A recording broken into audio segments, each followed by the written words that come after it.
लाखों तीर्थयात्री और सैलानी हर साल उत्तर प्रदेश के वाराणसी शहर में गंगा नदी के बहुत सारे घाटों पर स्नान के लिए आते हैं। पूरे दिन श्रद्धालु नदी में डुबकी लगाते हैं और दिए जलाते हैं। रात में बड़ी भीड़ हर दिन होने वाली आरती देखने उमड़ आती है।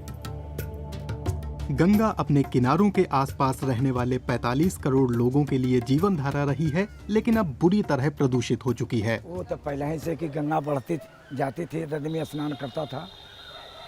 अब गंदे पानी में कौन नहाएगा। पहले 80 नदी है, 600 बरस पुराना ये है। अब तो आदमी घेर के एकदम नारी बना दिए हैं कि कितने अधिकारी आ रहे हैं जा रहे हैं, उनके पलक पर नहीं लग रहा है। गंगा में प्रदूषण का प्रमुख कारण है उद्योगों, घरों और पर्यटन से निकलने वाला कचरा। बड़े पैमाने पर यह कचरा 80 जैसी छोटी सहायक नदियों से होता हुआ गंगा में पहुंचता है।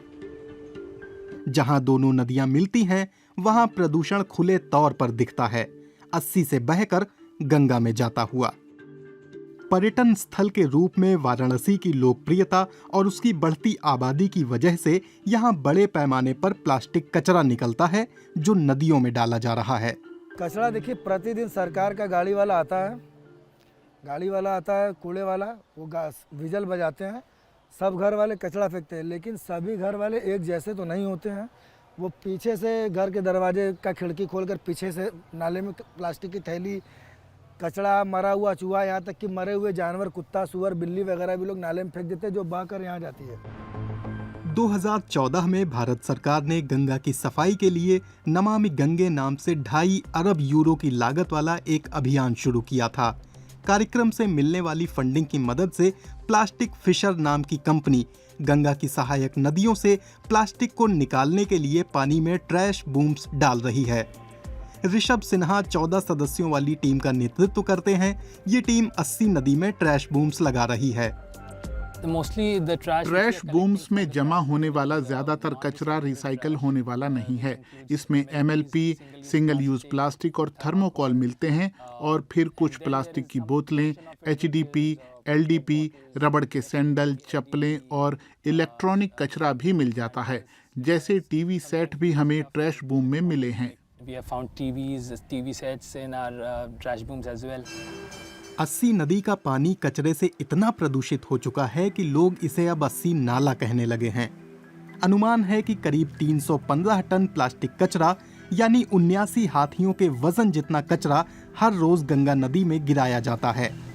गंगा और उसकी बहुत सी छोटी सहायक नदियों में डंप होने वाला प्लास्टिक कचरा नदी के जलीय इकोसिस्टम और 2500 किलोमीटर लंबी नदी के किनारों पर रहने वाले लाखों लोगों की सेहत को नुकसान पहुंचाता है। हमारा इस्तेमाल किया हुआ प्लास्टिक विखंडित होकर माइक्रो प्लास्टिक बन जाता है। जैसे कि हम पॉलीथीन की पन्नी या प्लास्टिक की बाल्टी को नदी में फेंकते हैं, तो वे आखिरकार छोटे हिस्सों में टूट जाएंगी। और अगर आप आज की रिसर्च को देखें तो पाएंगे कि हवा, पानी, मिट्टी, सब्जियों और मनुष्य के शरीर में भी काफी प्लास्टिक मिलने लगा है। प्लास्टिक फिशर कंपनी का कहना है कि उसके ट्रैश बूम्स वाराणसी की 2 नदियों से हर रोज 200 से 300 किलो प्लास्टिक जमा करते हैं।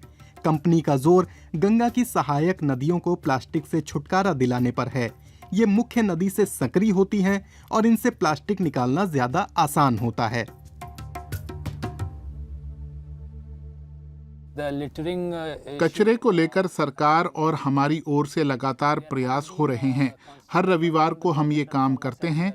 हम गंगा नदी के तटों पर जागरूकता अभियान चला रहे हैं, जिनमें करीब 100 लोग हिस्सा लेते हैं। जागरूकता अभियान प्रदूषण के बारे में बताने के अलावा भी बहुत कुछ करता है।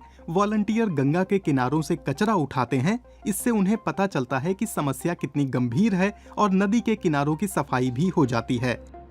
लक्ष्मण ने इस जर्मन कंपनी में 9 महीने काम किया। इस काम ने घर के कचरे को लेकर उनकी समझ बदल दी। हाँ मैम, परिवर्तन किया हूँ। एक बाल्टी रखा हूँ, झाड़ू लगाकर उसी बाल्टी में रख देते हैं, और दूसरा गाड़ी वाला आता है, हम उसमें कचरा डाल देते हैं। कचरा बीनने वाले कचरा छांटते हैं, गट्ठर बनाते हैं और फिर थर्मल रिकवरी के लिए उसे अपने रिसाइकलिंग साझेदार के पास रवाना कर देते हैं। प्लास्टिक फिशर का कहना है कि 2021 से अब तक वाराणसी से 47 टन प्लास्टिक कचरा कंपनी ने जमा किया है, वरना वो सारा का सारा गंगा नदी में जाता। गंगा बेसिन और महासागरों में माइक्रोप्लास्टिक की बढ़ती मौजूदगी को घटाने में ऐसे छोटे स्तर के समाधान अहम साबित हो सकते हैं।